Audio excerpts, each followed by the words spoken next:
Maintenant, je voudrais peut-être poser un certain nombre de questions sur cette affaire. Je vous ai entendu, j'ai entendu vos collaborateurs. Il y a premièrement une plainte déposée au niveau du pôle financier. Laquelle plainte, selon la presse, a fait l'objet d'audition de certaines personnes. Oui ou non, avez-vous été auditionné dans cette plainte? Et si, comme vous dites, dans l'exercice de transparence, pourquoi vous n'en avez pas parlé?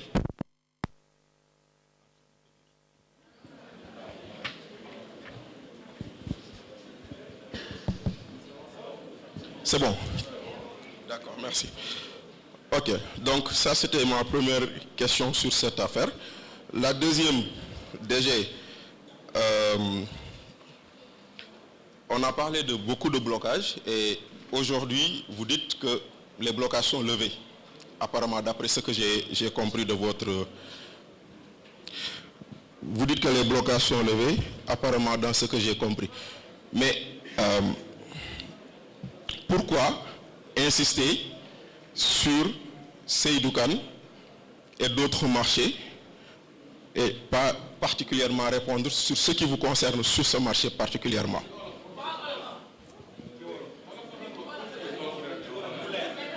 Non, non, laissez, par contre, non, non, s'il vous plaît. Non, dis-moi que tu après, si voilà. Bachir, non, non, s'il vous plaît, s'il vous plaît. Waaw, waaw, xaar leen rek. Waaw, may leen ko rek mu wax. S'il vous plaît, s'il vous plaît. Chef, may leen ko rek mu pose question. Dans la langue de sa convenance. Bachir, jéemal tënk rek comme ça ñu avance. J'ai pris le soin. J'ai pris le soin, avant de prendre la parole, de dire j'ai une série de questions. Donc, si vous aviez estimé que je dois poser une question, donc maintenant, il y a une question. Non, allez-y, Bachir. Non, je ne parle pas pour vous, Ousmane, je parle pour ceux qui nous écoutent. C'est moi qui suis tenu de tenir la cérémonie. Donc, ça, c'est la première chose. Deuxièmement, le DG, il comprend français, il comprend anglais et il comprend wolof. Lumoko pose ces questions, ne me tente si lac bu ko neex. Mais ne me demandez pas de répondre de parler sur une langue ou sur une autre. Très bien. N'est-ce pas? Voilà. Donc, ma première question, je la réitère. Plainte Bini, ce dossier fait l'objet d'une plainte devant les juridictions sénégalaises, au niveau du pôle financier, qu'il a transmis à la gendarmerie pour enquête. On a vu que certaines personnes ont été auditionnées selon la presse. On a cité le cas de Baba Diallo, on a cité le cas de Saher Niang. Est-ce votre cas? Avez-vous été entendu dans ce dossier? Si oui, pourquoi dans l'exercice de transparence que vous êtes en train de faire, vous n'avez pas jugé utile d'en parler? Ça, c'est la première question. Voilà. Deuxièmement, une bonne partie de ce que vous avez dit tourne autour de Seydou Kane et de ce qui se passe dans d'autres marchés. Pourquoi est-ce finalement une affaire personnelle avec Seydou Kane? Parce que je veux poser une question. Madame, je ne vous pose pas une question. Vous n'êtes pas le responsable ici, s'il vous plaît. Non, mais lui, il est courtois, mais il faut qu'il soit courtois. Lui, il est courtois, mais vous, il faut l'être. Voilà.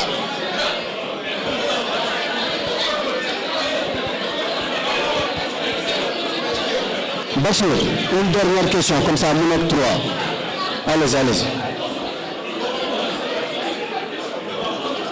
Madame, s'il vous plaît, Bailen que nous pose les questions, ce qu'il veut. Bachir, une troisième question, comme ça on avance. Juste 2 secondes, s'il vous plaît.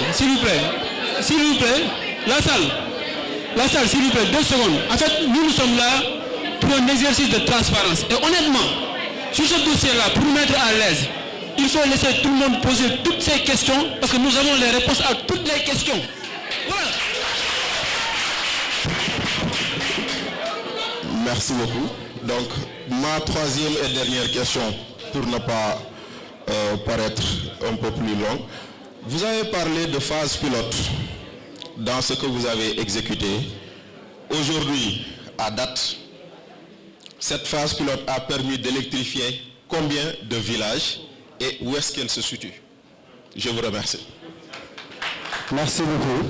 Comme on avait dit qu'on allait prendre une série de 3, Lamine, on va permettre au DG nous tenter d'abord. Ce qu'on a fait après nous jël une question.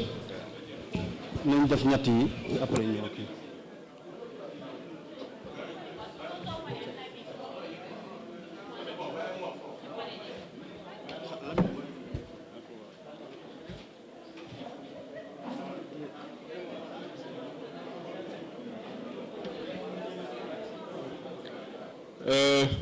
Là, je suis en train de regarder, mais c'était plutôt 4, non? Au lieu de 3 questions. Mais bon, je vais répondre aux 3 dernières questions que vous posées. Peut-être après, si vous voulez revenir sur la première. Plainte. Tout comme vous, hein? Man ci presse bi laa gisee plainte. Kenn woowu ma, kenn audité wu ma. Xëy na bu ñu xoolee dossier, puisque c'est une plainte contre X.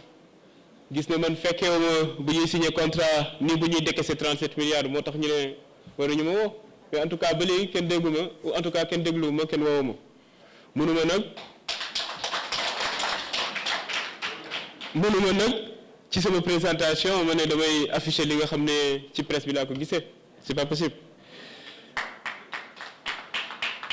Deuxième question bi, pourquoi insister sur Seydou Kane?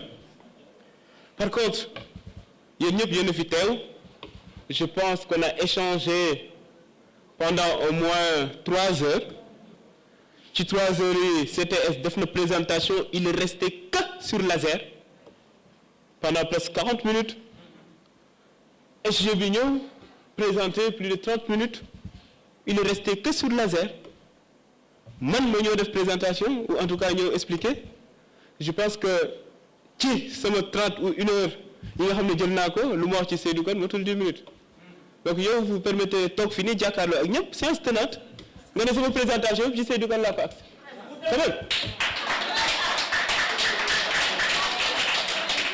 ñi bëgg fi nii di seetaan ñëpp gis nañ mais par contre su nekkee da ngeen foog ne du ma ci wax si dama ci wax parce que dafay baax Sénégalais yi comprendre clairement kan mooy tirer les ficelles. Oui moom mooy tirer les ficelles, c'est ça la réalité. Donc da ngeen bëgg ñun ñu toog ne noonu duñ ko tudd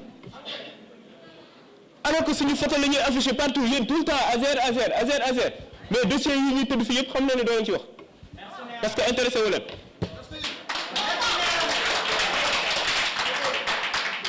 Dinañ ci wax parce que dafay baax ñu wax sénégalais yi seen dette cachée fan la dugg.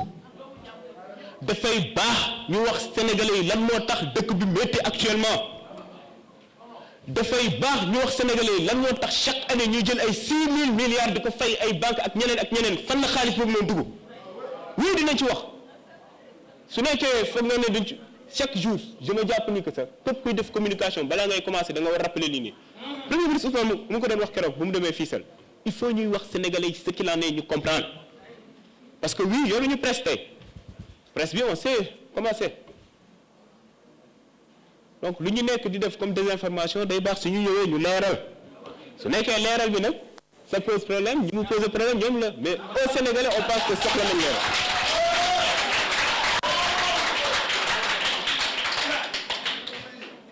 Phase pilote oui ñun ñoo lancé phase pilote d'ailleurs dama waxoon ñu imprimer la liste de toutes les localités yi nga xam ne électrifié nañ ko. Dans le cadre de cette phase pilote là phase pilote bi 40 villages lañ ci prévoiroon ñu ngi nii 40 villages lañ ci prévoiroon finalement on est parti à 46 finalement parce que da nga doon jël yenn village nga war a électrifier ñu ne leen poteau yi di romb te taaloo finalement ñu jël ko yi nga xam ne pare nañ yëpp def nañ ko fii am na yi nga xam ne on n'a pas pu parce que dañoo ne doo leen jàll wala ñu war a dagg garab ñu ne ñu doo leen ko dagg et li ko waral mooy defuñu étude d'impact environnemental ça c'est des contraintes concrètes yi ñu gis. yi nga xam ne parce que ay nit gaawantu nañ pour décaisser xaalis pour am luñ ci def finalement ñoom ñooy daw tey dina naan fu xaalis boobu noonu dugg xaalis boobu noonu ci Sénégal yi la jëm ku bëgg liste bi na ko xool avancez pour beneen question.